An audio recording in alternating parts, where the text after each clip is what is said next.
نو د قیامت څخه مناظر الله جل شانه ذکر کوي چې دا به یو چغی ناصاپه به دوی لرا راونیسي او دوی به جګړه کوي په خپلو کې جګړه کوونکي به او دوی ته به دومره مهلت ملو نشي چې خپل کور والو ته وصیت وکړي او نه به خپل کور والو ته واپس ورسي او چې کله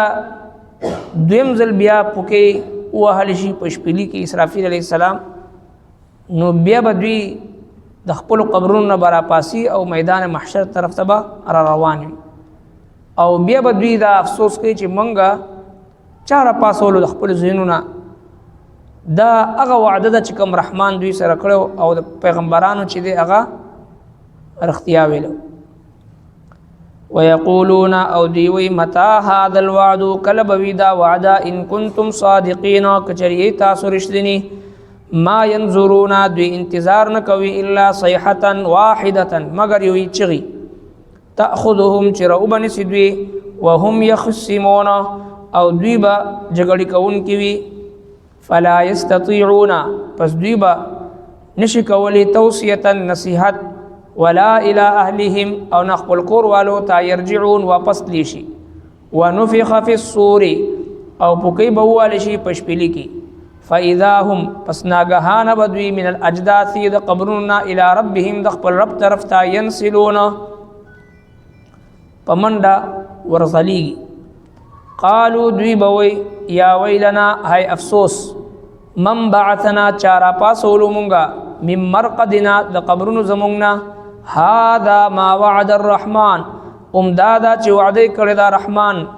وصدق المرسلون او رښتیا ویل دي رسولان متى هذا الوعد ان كنتم صادقين کله به دا وعده دا قیامت نو الله جل شانه دوی ته منظر د قیامت ذکر کوي ما ينظرون دوی انتظار نه کوي الا صيحه واحده مگر یو چغه وي چې کله دغه شپېلې کې پوکې او اهل سي اسرافیل علیه السلام د طرفنا بیا حدیث پاک کی تفصیل ذکر دی چې یو کسبه د کپړو دکان کې کپڑا خلی او دکاندار با دا کپڑا غز کوي او نیولې وي دا بلا کټکړی نه چې با قیامت واقع شي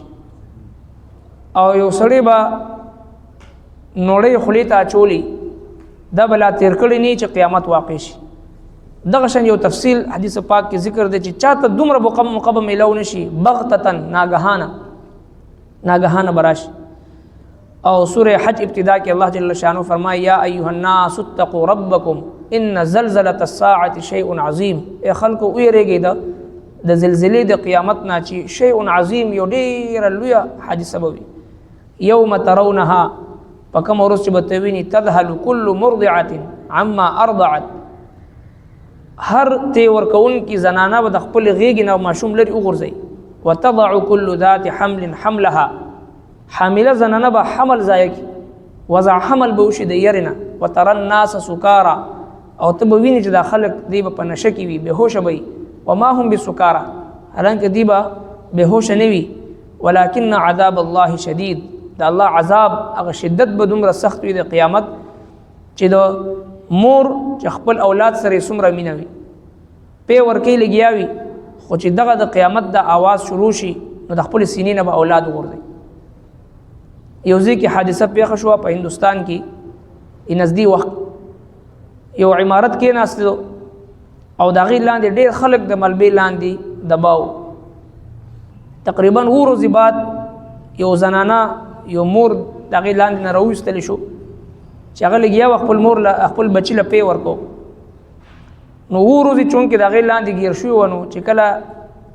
خلک ورور رسیدل نو هغه مورم به هوش او ماشوم به هوش نو بیا چې کله وکتل شنو د مور یوې سینې په ورکو چې هغه اوچ شو بل سینې ته واچول چې هغه اوچ شو په ختم شو خوراک ختم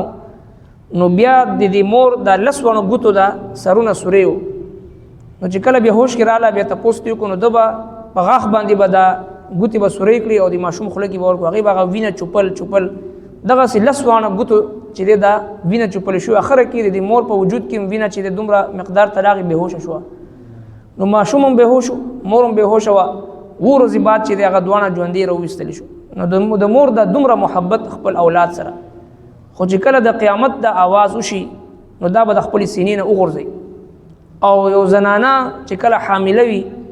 نو فطري طور باندې الله رب العالمین د خپل د حمل هغه محبت د مور په زړه کې دومره اچولی وي چې کله معمولی څه زور आवाज راشي نو فورا زنانه په رحم باندې لاس کیږي. نو د قیامت دا هولناکي دومره شدت دومره سخت وي چې دغه حمل به دا زنانه ضایع کړي د یری د وحشت د وجنه. ولكن عذاب الله شدید. نو لهذا ويقولون متى هذا الوعد، دوی دا قیامت به کله، او دغه یو داسې تصور دی د بعث بعد الموت د قیامت د الله رب العالمین مخ ته د ودرېدو دا تصور، دا مسلمان د هر غم نه خلاصي، د هر پریشانی نه خلاصي. یو سړی چې دی په دنیا کې مختلف ازمایښونه پې راځي، مشکلات راځي، پریشانی راځي، او چې کله دا تصور وکړي یاره ما سره چې څه ظلم کېږي، څه زیاتې کېږي، څه ناانصافي کېږي، ورځو به د الله رب العالمین مخې ته به ودرېږو. دا یو څو ورځو ژوند دی، فانی زندگی ده، دا ختمېدونکې ده. اصل دایمي او همیشه راتلونکې زندگی چې د هغه بعث بعد الموت کې دی، نو بیا د مسلمان تمام پریشانیانې ختم شي. او دویم په دنیا کې د مسلمانانو معاشره د جنتیانو معاشره څرنګه جوړیږي، دا په دغه تصور سره جوړیږي. جناب رسول الله صلی الله علیه وسلم د 1,26,000 صحابه کرامو چې کوم مقدس او مبارک او منور جماعت تیار کړو، جنتیانو جماعت تیار کړو. قرآن کریم کې 1000 آیتونو کې دا غوي شان، دا غوي د جنتی کېدو بشارت ورته ملو شو.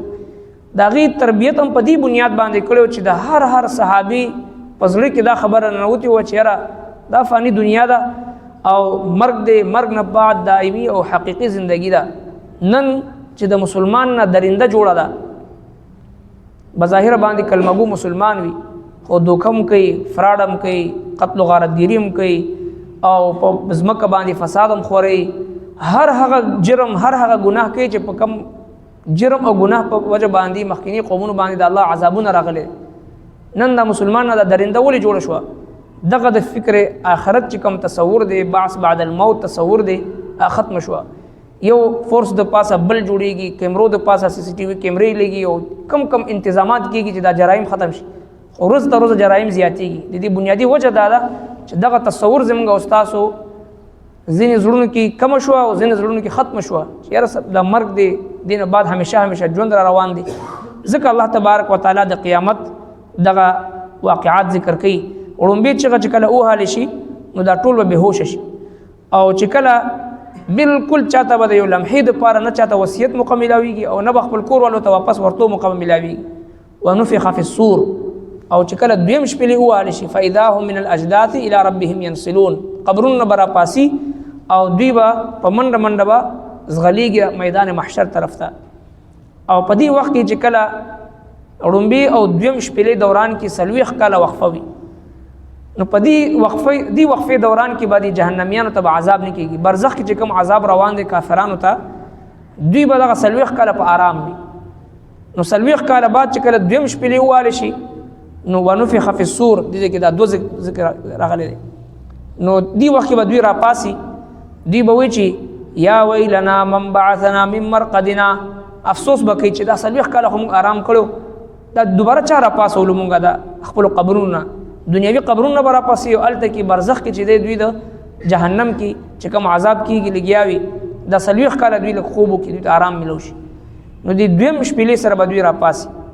او بیا به دوی وایي چې هذا ما وعد الرحمن، دا خو رښتیا رحمان وعده کړې وه، وصدق المرسلون، رښتیا ویلو د هغه پیغمبرانو. نو لهذا په دنیا کې الله تبارک وتعالی موږ او تاسو ته مختصره مقرره څرنګه چې د رمضان مبارک ایام معدودات الله جل شانو فرمایي د شمیر یو څو ورځې دا تېرې شوي، ډېر په تیزۍ سره تېرېږي، لګیا دی. خوش قسمته خلک هغه وي چې د هغوی زیات نه زیات وخت د الله په عبادت کې تېر شي، د الله جل شانو د عظمت، د کبریایۍ، د مذاکرې، د قرآن کریم په تلاوت، په صدقه او خیرات، په نیک اعمالو کې هغه تېر شي. دې لپاره دا دینی حلقې دی، درس قرآن دی، درس حدیث دی، تعلیم او تعلم دی، څرنګه چې دا جماعت راغلی دی. نو دی دغه نسبت دی چې موږ او تاسو وځو د الله په لاره کې د الله دین زده کړو، خپل مانځه مسایل، احکام، فرایض، شپته اویا کاله خلکو ژوند وي، هغوی د غسل د فرایضو نه خبر نه وي، او په ډک بازار کې بل ورځ یو کس ګرځېدو په ډک بازار کې عقیده ختم نبوت څه ته وایي په ډک بازار کې چاته پته نشته په لوی تعلیمي اداره کې کالج کې یونیورسيټي کې ګرځي عقیده ختم نبوت څه ته وایي نوجوانانو ته پته نشته حالانکه دین بغیر یو سړی مسلمان کېدی نشي عقیده ختم نبوت نه بغیر یو سړی مسلمان کېدی نشي دا ورته پته نشته ابل په ډک بازار کې ګرځېدو